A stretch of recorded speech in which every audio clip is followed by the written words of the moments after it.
dan Jabuni Alhamdulillah selaku dosen praktisi mata kuliah fisika komputasi.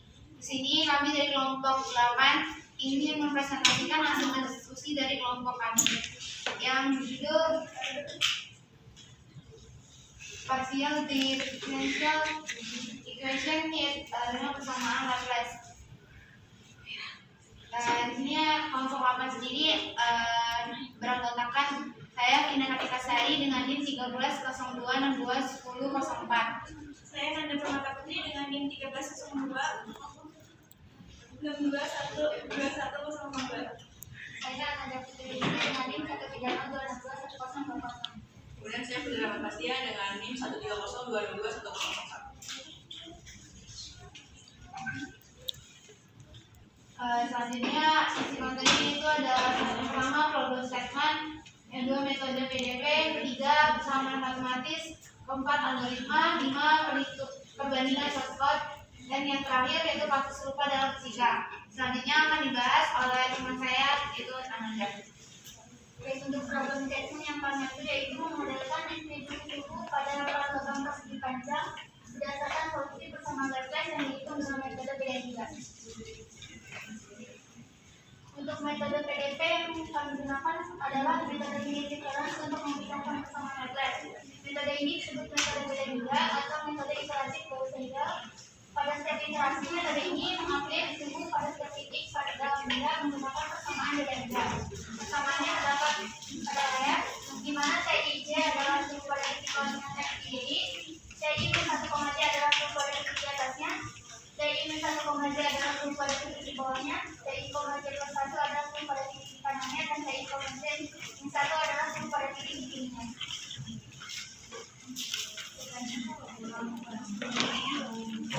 Jadi ini adalah sebelum persamaan Laplace, ada persamaan Poisson.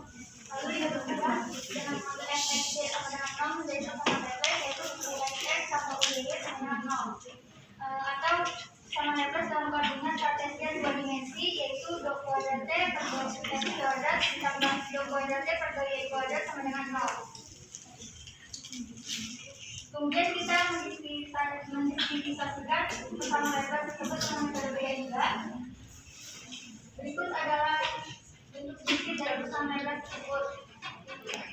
Lalu kita atur delta x kuadrat sama dengan delta y kuadrat sama dengan 1. Lalu ditemukan persamaan yang terakhir yang paling bawah.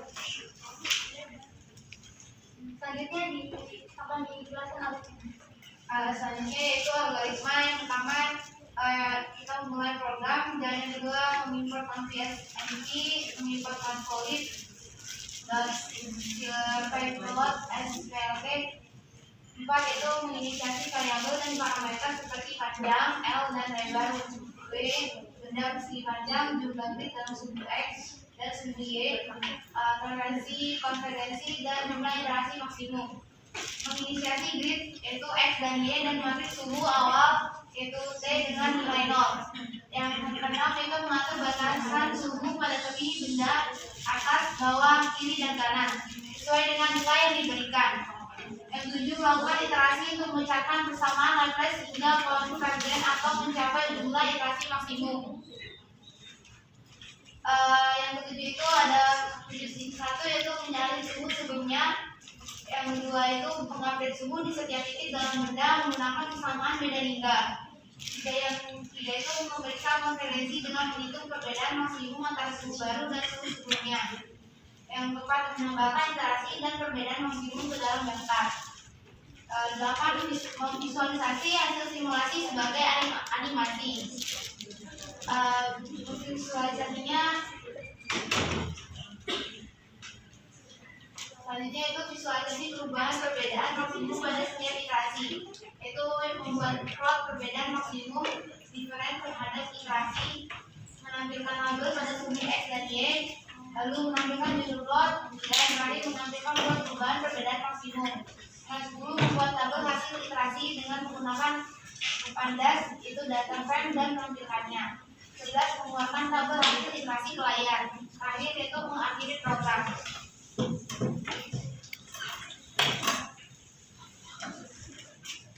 Selanjutnya ini adalah hasil SG.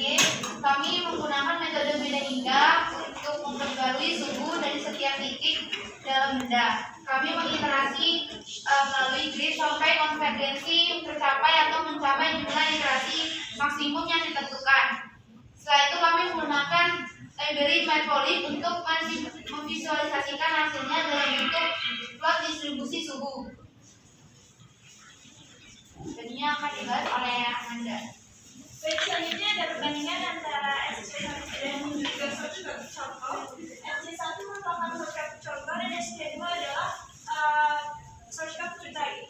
Yang pertama, SC1 membacakan persamaan lapis dalam berbagai persegi panjang dengan panjang dan lebar yang sama, sedangkan di SC2 itu panjangnya berbeda. Dan kondisi batas yang berbeda itu berada di SC1. Kemudian SC1 menggunakan fungsi mesgrid dari NumPy untuk membuat isi dua dimensi dan mewakili koordinat titik dalam domain. Sedangkan di SC2 membuat larik satu dimensi dengan mewakili koordinat sepanjang sumbu X dan Y. Untuk ukuran gridnya ditentukan oleh jumlah titik, sedangkan itu ada di setiap sumbu. Selanjutnya SC1 menggunakan loop bersarang untuk melakukan iterasi yang memiliki loop jumlah iterasi dan dua loop yang ada di titik interior grid. Ini mempengaruhi nilai suhu dengan rata dari titik dalam gas. Sedangkan SC2 itu menggunakan while loop untuk iterasi dan terus mengulang sampai jumlah maksimum atau max iteration tercapai atau kriteria dari konvergensi toleransi itu terpenuhi.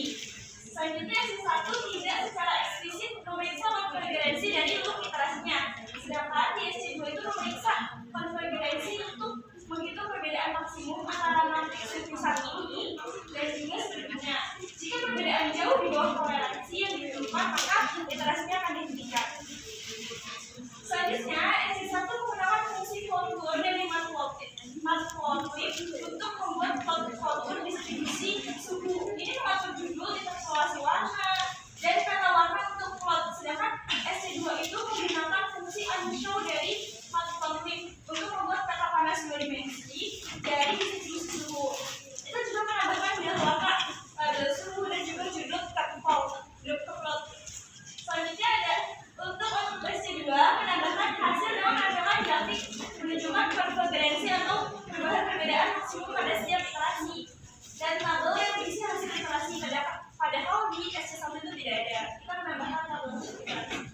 Jadi singkatnya, pada sumber 1 dan 2 ini dasarnya persamaan lapis menggunakan metode beda juga, sama-sama metodenya sama, tapi punya perbedaan dalam pengaturan masalah, dan representasi kisi, struktur iterasi, kriteria konvergensi, dan juga representasi dari hasil pendapatan visualisasinya. Baik, selanjutnya ada kasus serupa dalam fisika. Di sini kami mengambil 3 kasus. Yang pertama ada distribusi suhu dalam keadaan lunak pada sebuah plat dua dimensi menggunakan metode random walk. Kemudian perpindahan panas material pada sistem organ juga, dan yang ketiga itu ada simulasi gerak ion dalam bidang elektromagnetik. Nah, untuk kasus yang pertama yaitu distribusi suhu dalam keadaan lunak pada sebuah plat dua dimensi menggunakan metode random walk. Apa sih itu? Karena apa sih distribusi suhu itu? Distribusi itu merupakan fenomena distribusi yang telah dilakukan dengan menerapkan model konvensional, yaitu model analitik dan model numerik. Model yang digunakan untuk memecahkan langsung persamaan ini adalah persamaan Laplace yang merupakan persamaan pengaruh laju distribusi suhu. Nah, kasus ini serupa karena memiliki penerapan persamaan Laplace pada algoritma komputasi yang digunakan untuk membuat visualisasi distribusi suhu, sehingga bisa dilihat pada gambar bahwa hasil plottingannya itu mirip pada hasil plottingan yang telah kami buat. Cuma memang di sini memiliki ragam konvergensi. Selanjutnya, kemudian untuk persamaan Laplace ini digunakan untuk plotting visualisasi distribusi suhu dan pada plat dua dimensi dalam keadaan lunak. Mungkin perbedaannya itu selain menggunakan plat dua dimensi, kita menggunakan persegi panjang, dan sini menggunakan metode random walk, sedangkan kami menggunakan metode beda juga atau finite difference. Selanjutnya yaitu perpindahan panas material pada sistem koordinat segitiga.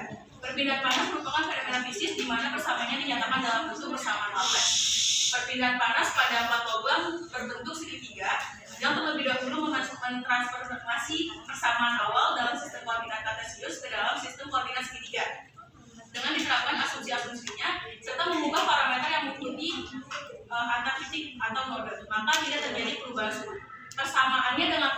kami yaitu persamaan diferensial yang digunakan adalah persamaan Laplace. Namun pada kasus ini memang tidak ada komputasinya gitu pada hasil penelitian yang mereka lakukan. Nah, selanjutnya ada simulasi gerak ion dalam medan elektromagnetik. Ion dapat dipengaruhi oleh medan magnet jika ion tersebut bergerak. Ion bergerak dalam pengaruh medan magnet akan mengalami pembelokkan yang disebabkan oleh gaya Lorentz. Nah, penentuan nilai kecepatan dan posisi ion menggunakan metode finite difference method atau FDM. Dinamika pergerakan ion dipengaruhi oleh besar dan arah gaya elektromagnetik. Metode FDM dapat digunakan untuk mensimulasikan gerak ion dalam medan elektromagnetik. Nah, persamaannya dengan produk kami yaitu sama-sama metode ini menggunakan metode beda hingga atau finite difference. Dan metode beda hingga ini digunakan untuk memvisualisasikan hasil komputasi yang mereka lakukan. Oke, itu saja presentasi dari kelompok kami, kelompok 7. Terima kasih. Wassalamualaikum warahmatullahi wabarakatuh.